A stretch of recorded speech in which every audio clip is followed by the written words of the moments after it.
I get knocked down. But I get up again. You're never going to keep me down. You may recognize these lyrics from Tub Thumping by Chumbawamba. They really apply to the local hero we're visiting with next on Loving the Springs, the podcast that celebrates the best of Colorado Springs and Manitou and strives to elevate the rest. You're listening to Studio 809 Podcasts, the cure for common apathy and indifference. Reported side effects include a sense of being informed and engaged. Ask your doctor if Studio 809 is right for you.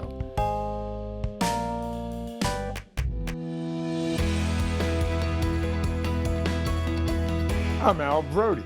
I'm Dave Gardner. And I'm Carrie Simison. We're recording in the Studio 809 Community Podcast Studio at the Next Us, a professional cooperative environment for small businesses in downtown Colorado Springs. Unstoppable is the word that comes to mind when I think of our guest, Cynthia Joi. She's one more person in the Colorado Springs area who's on a mission. Cynthia is a stroke survivor who is dedicating her life to helping trauma victims not just recover, but soar. She's written a book, Fight Lives in the Heart of a Survivor. She also hosts her own podcast, The Strength in You. Welcome to the pod, Cynthia. Thanks for having me. Right off the bat, let's talk about your name real quick, because is Joi actually, and it's Joi? Yes. I get the impression that might be your middle name. Yes, it is. Is there a story behind that? My dad named me Joy with an I. So I'll go by Joy because my mom's name is Cynthia, which is who I'm named after. But Joy matches my energy just so well that it was like, go by your middle name. So, of course, I'm a Joy, so I'm Joy. So you could be Cynthia Joi, you could be Joi Towner. Yes. Sometimes I'm Joi Towner, sometimes I'm Cynthia Towner. It depends on what room I walk into. Because I also dabble in comedy. And part of my stage name is Juicy Joy. Oh, no kidding. Yeah. I love that you get to get up each day and decide which version of you want to be. Yes, ma'am. That is a beautiful thing. We all should wake up every day and decide who we want to be that day. Well, we've invited you on now because you've got an event coming up, and I definitely want to talk about that. But I also want to hear about everything you're doing and your book, too. But why don't we start with the beginning of your journey? Would you be up to sharing your story of your stroke? Absolutely. Just my stroke? Okay, we'll start there then. Start there. So my stroke was August of 2014. I was 31 years old, and it took my ability to walk, talk, and swallow. My left side was once paralyzed, and I had no feeling. But thanks to God, I am making gains. I have feeling now, and now I've been advocating and helping other stroke survivors get through the trauma of stroke. But my stroke came from me not taking my medication, not listening to my doctors, and genetics. My mom died from a stroke when I was 10 years old. And my dad is also a stroke survivor. Wow. Yes. So stroke has kind of been a part of me all my life. But because I was so young when she died, I didn't understand medicine and what it means to have a stroke and none of those things. So when they kept switching my medicine at the doctor, I was like, I don't want to be your guinea pig anymore. So I stopped taking the meds, which is what led up to my stroke. And it was a hemorrhagic stroke. I don't know if you're familiar with that, but it is a bleed where the vessel bursts and you have a bleed in your brain. So I had a bleed in my brain. And, of course, that prevented things from happening. So now things are starting to move around. So I'm making new pathways in my brain for things to work. And I'm getting new mobility. I'm getting some gains. So, yeah, that's kind of a little hint of it. So the recovery continues. The recovery is never ending. You have to keep going all day, every day. I'm 10 years post, and I'm still making gains every day. I get new things. Now, I'm guessing when you had that stroke, the clock was ticking. You needed medical attention as quickly as possible. Yes. I think everybody knows that about a stroke. Yes. Lucky for you, you were just like sitting in the emergency room waiting for that to happen. No? No. So when it happened, I was actually at home. I was in the midst of cleaning, and I was at home with my kids who were then 2 and 5. And my left leg went to sleep. You know that tingling feeling you get when your leg go to sleep? And so I kind of stomped on it to wake it up. And then I thought, well, I've been cleaning all day. I probably should go eat. That's probably what's going on with my body. So I went downstairs in the hopes to go get some food. And when I got down there, immediately I was like, I got to go to the bathroom. Well, when I stood up to go to the bathroom, I hit the floor. And then that's when the urine came and the vomit came, and I was just in a pool of it. And luckily, I was able to call my husband before all of that part happened. Ah. He was at work, so when my leg fell asleep, I called him and said, I don't know what's wrong with me, but I don't feel like me. Something feels wrong. And he was like, I'll call you right back. Luckily, my neighbors were in my garage fixing my car at the time. So he called the neighbors to tell them to come check on me. By the time they came to check on me, I was already on the floor in that pool of stuff. And I remember somebody saying, stick your tongue out. You're having a stroke. Still didn't comprehend what that meant, but they rushed me to the hospital. I don't know if it was an ambulance or they took me. But I know once I got there, my left arm, I was welling it and I was beating up a nurse, not on purpose, but I just kept fighting, saying I want to go home. I ended up in the hospital for about 6 weeks. Wow. And that first week, I had no remembrance of any of it, to be honest. I remember them coming to give me what's called, I guess, a swallow test, and I kept choking. I couldn't swallow. So then I don't know what they did, but I just remember that next week came, and I remember looking at those Pikes Peak Mountains, and I said, that day was really gloomy, and I was like, I want to be a light. I want to be the change I want to see. And that's what changed my whole mental after stroke, because originally, of course, I was angry, and I just was like pissed off at God and just mad at the world, you know? Why me? That was the first question, why me? But then my sister posed an even better question. Why not you? What makes you so special that you won't go through life like people? You experience things. So then I said, well, who can do it like me? Can't nobody do it like me. I'm a joy. Like, that's the one thing stroke couldn't take away from me. So I started making fun of myself, of my drooling and my crooked face. No kidding. My smell, because I smell horrible. Because, you know, when you're in a hospital, they don't give you showers and all that stuff, especially when you're comatose. They're not thinking about that part. So when I came to, all I knew was I was stinking and my breath was horrible. So, you know, that's kind of how I got through it. Just start making light of what could have been dark.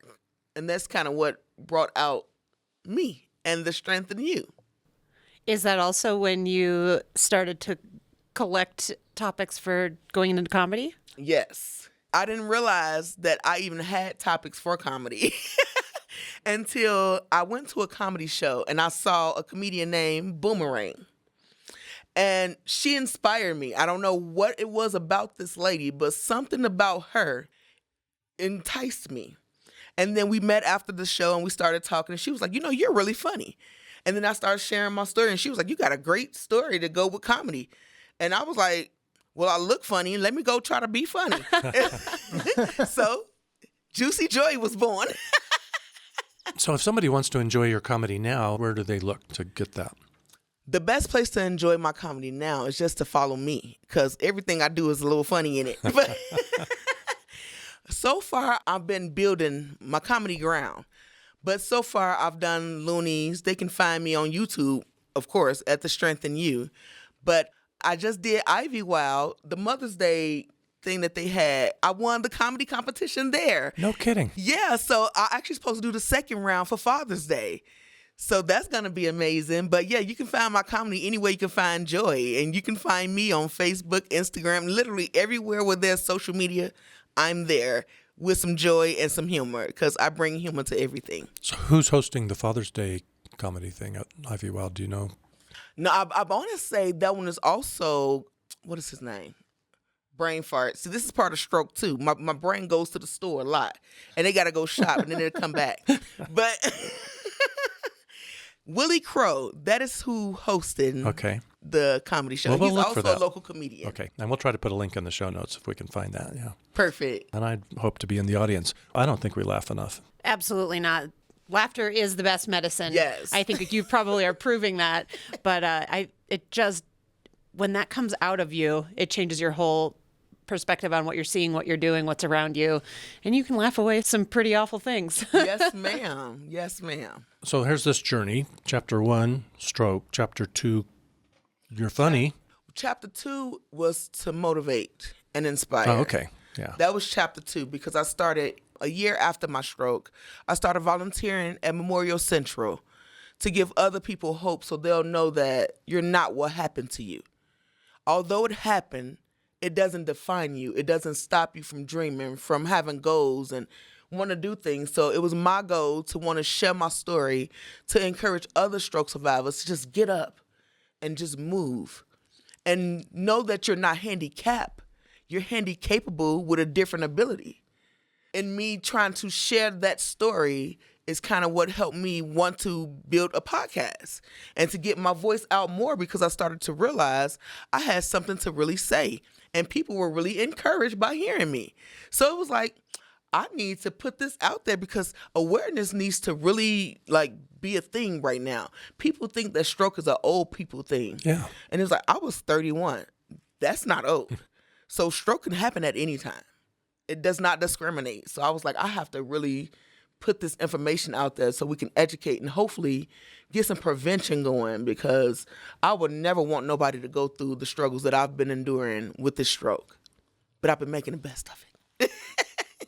Well, you were just so lucky that your neighbors were in the garage and that you were able to make that phone call.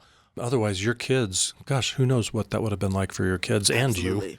Absolutely. Yeah. I may not even be here right now. Yeah. And then you've got a book. You've written this book. When did you decide to do that? I decided to do that again after my stroke.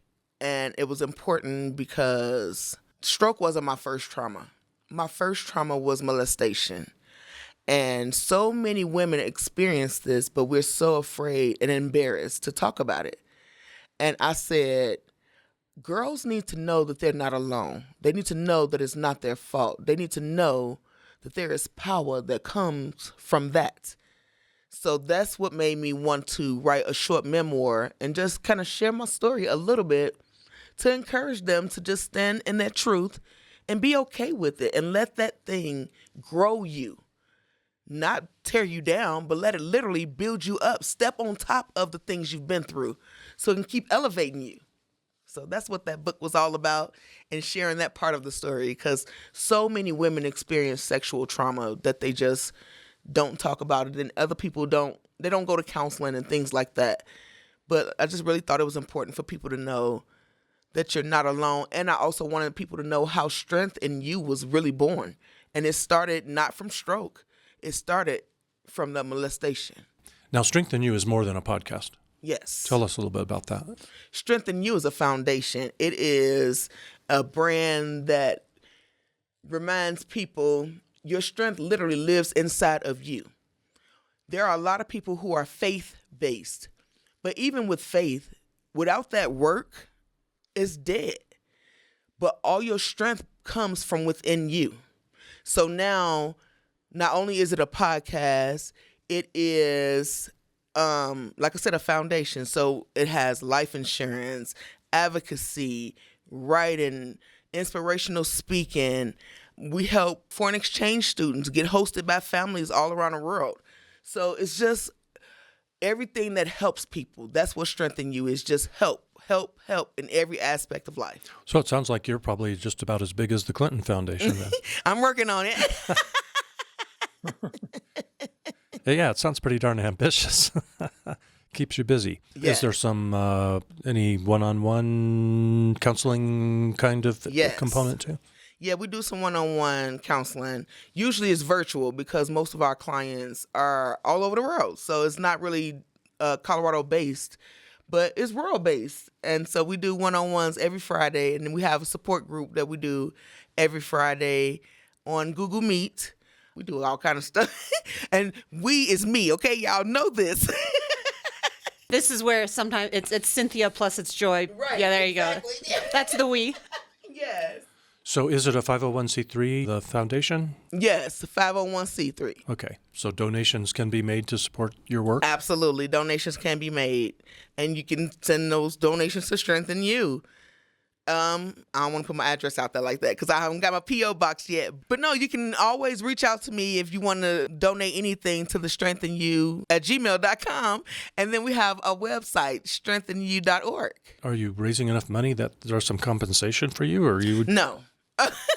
No, not quite yet. I'm working on that.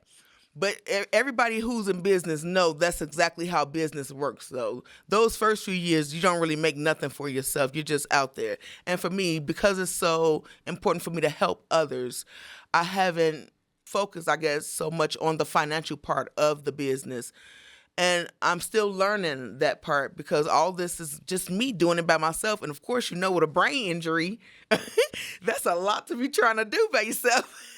Yeah, eventually your husband's going to say, come on, bring home some bacon. He's already said that. But like I said, for me, it's more about the helping of the people, to be honest. Yeah, it's really clear. Because the money going to come. It's going to come. Yeah, it's clear that that's not the top of your agenda, which is kind of cool. People ask me all the time if I'm retired, and I say, well, my bank account thinks I am, but my calendar doesn't. Right. Joy, I love the term handi-capable. I have used people with possibilities rather than disabilities. My wife uses the term diffabilities. But I'd like to know about, what do you do for the nobility of mobility? Do you ride a bike? At therapy. But no, I don't have a bike yet. I actually want to get me a recumbent and start doing some bike riding. But for the things that I can't do, I do them at therapy. I get on the elliptical, I ride bikes, treadmill, just about everything everybody else does. It just looks a little different for me. Yeah, I want to say that when I met her in the lobby, we're on the second floor, I sort of halfway thought she'd be getting off the elevator, but she was walking up the stairs, and her legs are, she's definitely handi-capable. I think it'd be challenging for you to get on a bicycle and make it go, wouldn't it? It'd be tough. Oh, yeah, absolutely, especially because my balance is not good right now. If I get on a bike, I'm going to tip to the right. So I haven't quite got on a bike yet. So a three-wheeler would be great. Yes. I didn't mean a bicycle, but there's a group in town he was in recently called Spokes Fighting Strokes. Okay. And they're actually touring Colorado right now, but they were in Colorado Springs for a few days. Wow. I didn't know. We can connect you. I will share the link with Dave. And there's another group in town fighting strokes by getting people on trikes, recumbent trikes. I love it. Please share that information with me because I would love to be a part of that. That sounds great. That's pretty cool. And I'm guessing, is it because you're a young stroke experiencer that your neural pathways can keep on rebuilding, for your whole life? Do the doctors tell you that you're never going to kind of plateau or not going to plateau until you're 75? Or well, different doctors have different theories and thoughts about things, but it's my thoughts. Anybody who put the work in can keep making gains, no matter your age. Even if you're the elder, as long as you're reading books and playing brain games and literally working your brain, you can make gains. So they didn't tell me I'll plateau, but they did tell me I will plateau with like my mobility. But that's not all the doctors. Only some say that. Others say you'll never stop making gains as long as you keep putting the work in. So it just really depends on who you talk to. Yeah. And, as much as we know about medicine, it seems like everybody is different. Literally. Yeah. So hopefully the doctors know what they don't know. Right. When I opened your book, I was struck by the fact I didn't need to put on my reading glasses. I did that on purpose, with purpose. You made it easy for someone who's recovering from stroke to read yes, it, didn't sir. you? Yeah, I did. I did that on purpose. That's why it's double spaced with the big letters, because I didn't want nobody, whether it's stroke or somebody who's elderly, who wanted to read the book. I wanted them to be able to just do it and not feel like I got to put on something to do it. Have you made it into an audiobook yet? Yes. You have? So someone could actually log on to one of your sites, and I love it. You can go on Amazon, actually. Okay. Yes. We'll put a link in the show notes there, too. Talk about another way to make something accessible. Yes, ma'am. That's all I think about, honestly. And that's one of the things I'm fighting for, too, with Strengthen You, is accessibility.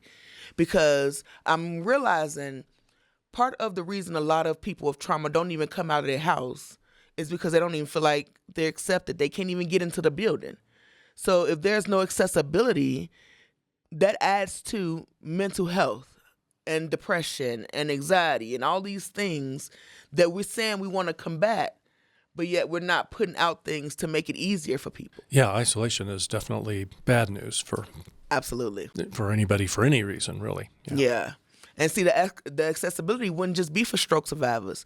Think about the elderly. Think about a pregnant lady with her kids or with a bunch of bags. You need that button to just maybe hit the button so you can get in.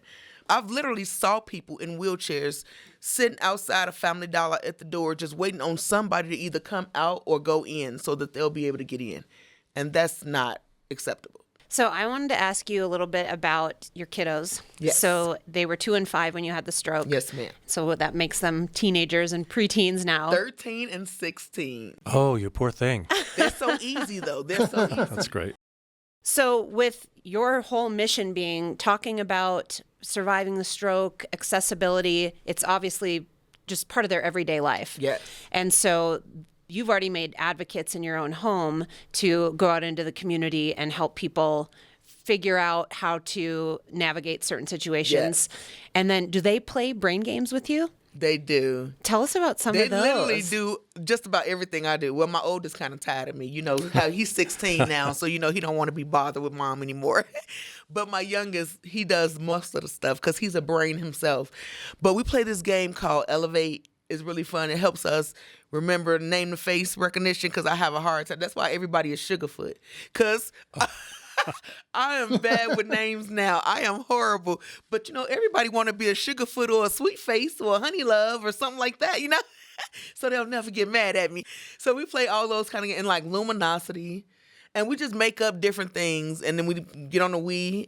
But we play all kind of brain games together. And we just do things together because my kids have learned to, I guess, embrace everything that is mom. So they exercise with me. We play the brain games together. They go out and actually do things in the community and help people.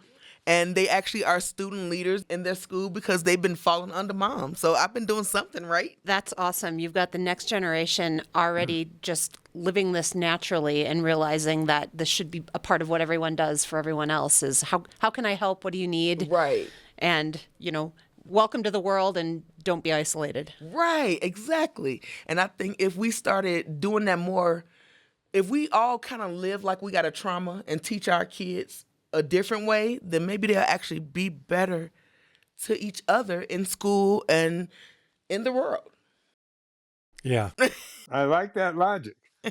The world today kind of makes you wonder whether a lot of parents have failed in our parenting because not everybody's growing up like that, I don't think. A lot of society has kind of lost track of their moral compass. So I don't want to be a downer, but no, I get you. But I thank agree you for doing that with your kids. Thank you.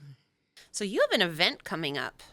Yes. Yeah, we want to hear about this. I got all kind of stuff coming up, okay? But then June 7th, this is the special one, okay? Yeah. Because, we know women get all the love. Mother's Day, Valentine's Day, every day. Mom is special, okay? And I love that because I'm a mom. But I didn't become a mom by myself. I had to have a man. So we're doing a King of Kings event June 7th from 7 to 10 p.m. at Peak 31 to honor men and to just give them some love because I don't feel like men get enough love. When Father's Day roll around, you don't hear, come and get a Father's Day brunch. You don't get all the Father's Day songs. People kind of just sweep the dads under the rug like they don't matter. And I'm like, They make them grill. They make them do their own work right, on Father's Day, right? They really do. And I said, it's important, especially because I have boys. I feel like it's important for young men to see men get loved on too, because it should go both ways. It shouldn't be one-sided. So June 7th, from 7 to 10 p.m., we will be loving on men at our King of Kings event at Peak 31. I was drawn to that and really wanted to make sure we had this episode in advance of that event because I'm an over-the-top fan of women. I think men have kind of screwed up the world because, we've been in charge too long, and look how's that going for us? And so men have been getting a lot more blame for the last 10 years than usual, and appropriately so. Right. But not all men are scoundrels. Right. Speak for yourself, Dave. Carrie, you look skeptical. You made me think of Han Solo, my favorite scoundrel. Men are just not given enough love. And because they don't feel it, they don't exude it. That's my thoughts. So I feel like men need to know that we honor you, we cherish you, we love you. But nobody shows that. So I said, well, let me do something different than most and give them a little bit of love and honor our men, because without you guys, we wouldn't even be here, literally. So, I mean, why not give men some love? So what's that love going to look like at this event? What can you share with us? It's going to look like live entertainment. Of course, we got some special speakers and a couple gifts we're giving away and some trophies and good music and just fun. And some resources. Of course, some resources, because like I said, mental health is on the rise, not just for one or the other, but it's for everybody. And unfortunately, men are kind of taught from the beginning to shut up before I give you a reason to cry, or suck it up and be strong. Yeah. They're told all these things. So we need to make it known that, number one, it's okay to feel. It's okay to be hurt. It's okay to need counseling, because all of us got a little crazy in us. We all need a little bit of counseling, you know? Yeah. But like I said, men don't really know that that is an okay thing to do, and they don't accept it from one another, or they don't get it from us. Men don't feel safe to talk to women.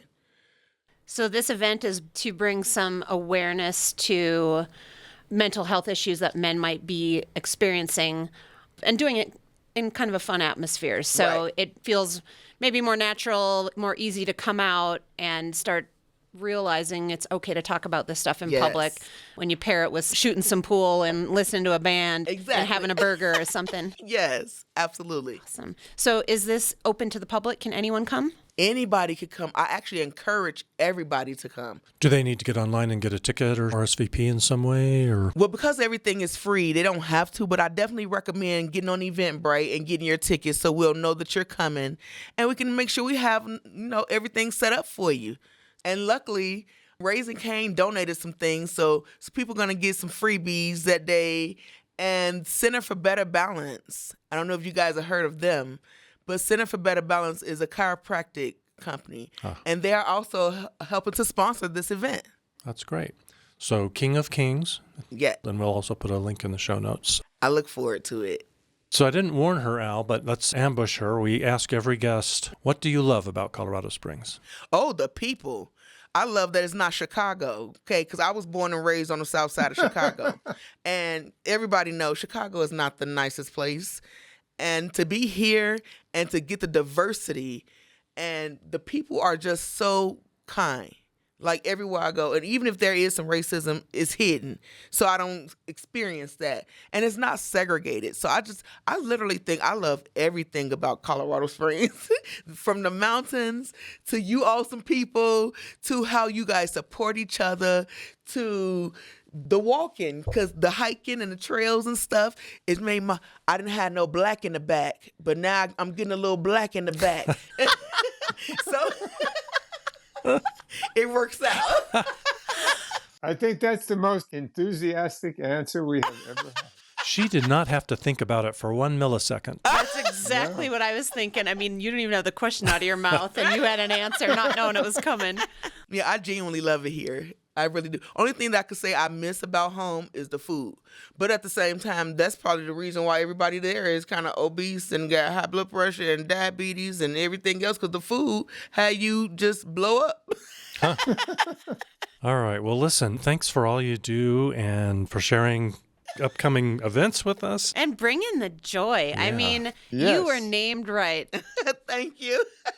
Yeah, I want to get as much of that comedy as I can too, girl, for sure. Yes. Wrapping up, we got a couple of little news items that I'd like to share, and I don't know if Al or Carrie have brought anything else to the table, but just yesterday I came across my desk a news release about the Penny Arcade in Manitou. Did you see that, Carrie?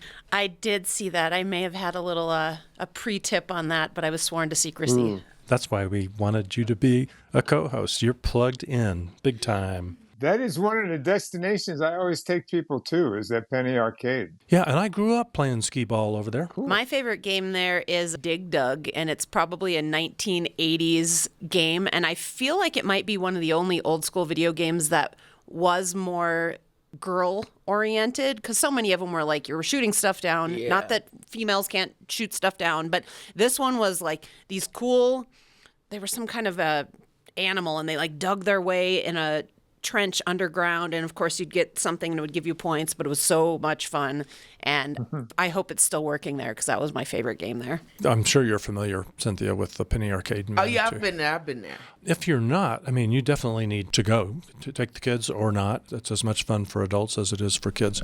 Over 450 different games. I guess they're not all coin operated. Probably some of them are credit card operated now.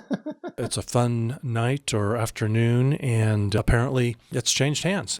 Picked up by John Weiss. Yeah, John Weiss, former owner of the independent newspaper, the Business Journal, longtime Manitou resident, bought the Penny Arcade and is going to keep it going, hopefully, for the next 92 years. Yeah, and I'm pretty sure he didn't buy it thinking, oh man, this is going to really put some money in my pocket. Right. I think he bought it to make sure it doesn't go away. And in fact, he said, I see myself more as the arcade's caretaker than its owner. Yep.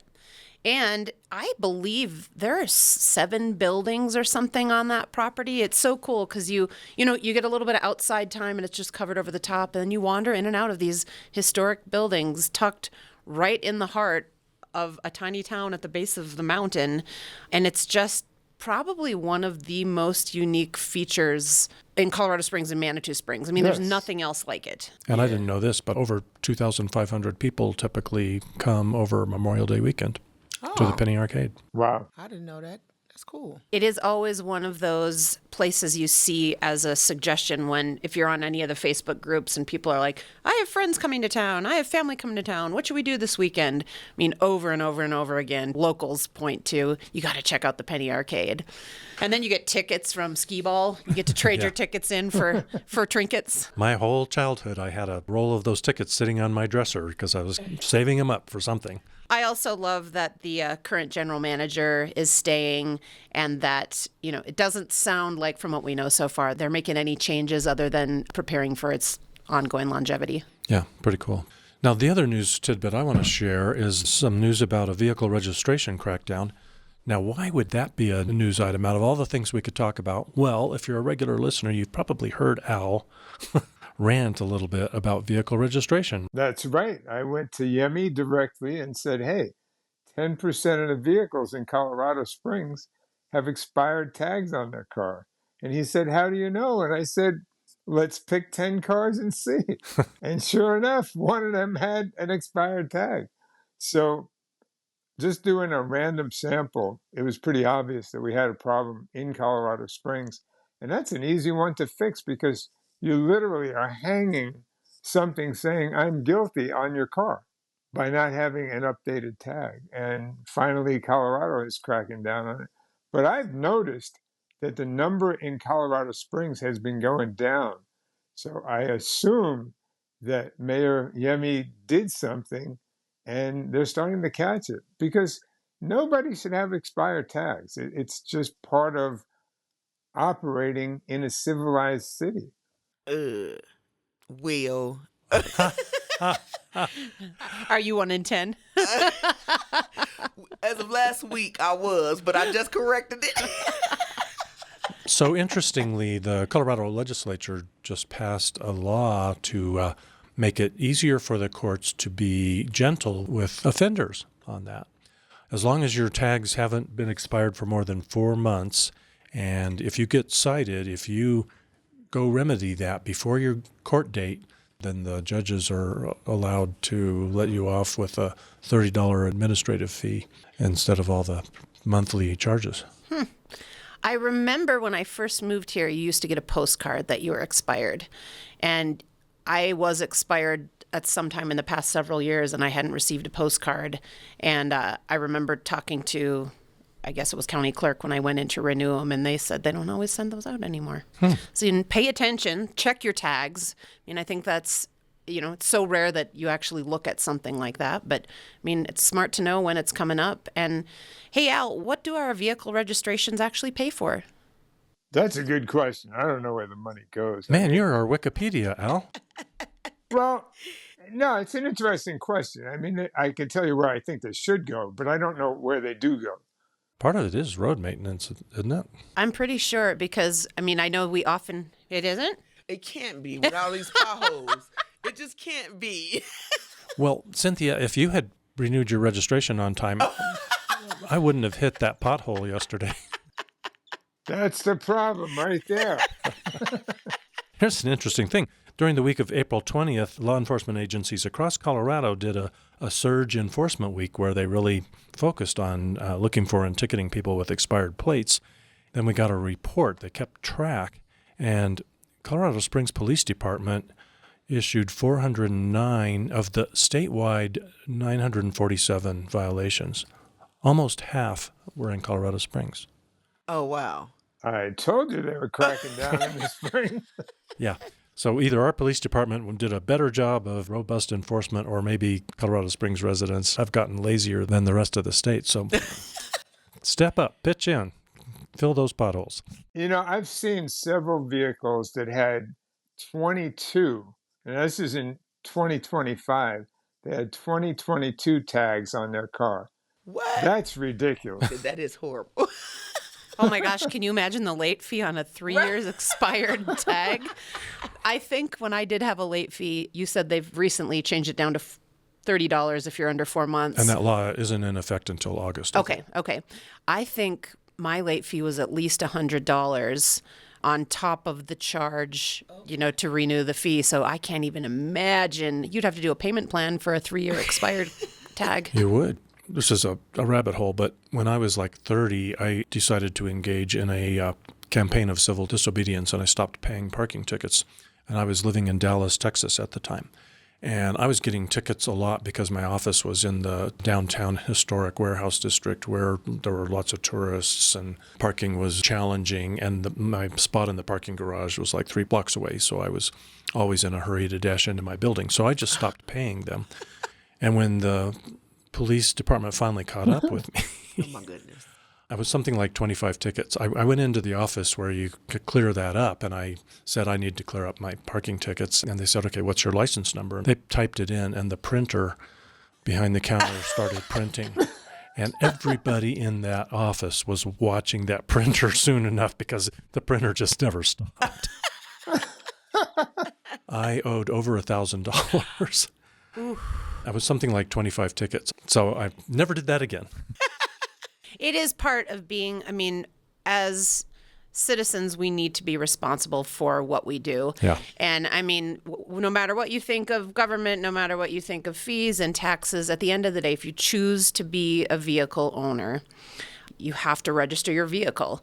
And again, the fees from that do come back into society and provide something. Yes. It would be nice actually if that was something that we knew more. Like when you get your registration renewal, like on the back, it says these fees, 50% of it goes to X, 50% of it goes to Y. That would be nice to know as a citizen. But responsible citizens need to pay our part, and that's part of the law. So, Yeah. And if there's going to be a law, it might as well be enforced. Yep. And we should gladly pitch in. So I'm ashamed of myself for that brief moment where my moral compass was out of whack. But it's back. Thanks for sharing it, Dave. We appreciate it. Your humanity. All right. And we will report back to you. We will do the research and we'll let you know exactly what those registration fees cover in the next episode. Yes. We have homework. Yeah. Would you like to have the last word today? You want to finish this episode with some great words of inspiration? Or comedy. Or comedy, yes. I wasn't quite prepared for the comedy. I'll get some inspiration. Maybe throw a little comedy in it. We'll see what happens. I would definitely love to do that. I would just want to leave you with words of encouragement to know that everything that happens to you happens with a purpose and is meant to grow you. So don't be afraid to let your storms brew, because without storms, you can't get your flowers or your bushes or your grass and everything that's green. So allow your storms to come and let them grow you. Never give in to giving up on yourself, and always push through with that strength in you.